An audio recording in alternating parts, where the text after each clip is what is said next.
Gusto ko pong sumali sa samahan ng ACRO dahil nakikita ko sa aking mga kaibigan, kakilala, lalo na dito sa nakikita ko sa mga post, hindi lang sa post, kahit pinsan ko at kamag-anak ay ang ilan sa kanila ay kabilang sa ACRO.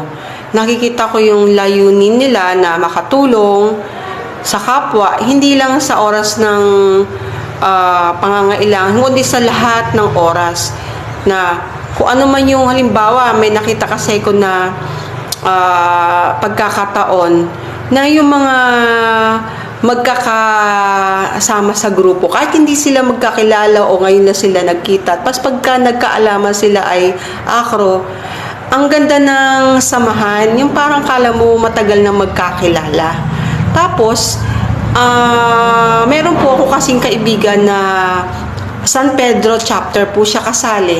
At nakikita ko yung mga event, kahit nung hindi pa po pandemic, ay tumutulong sila sa mga kabataan, namimigay sila ng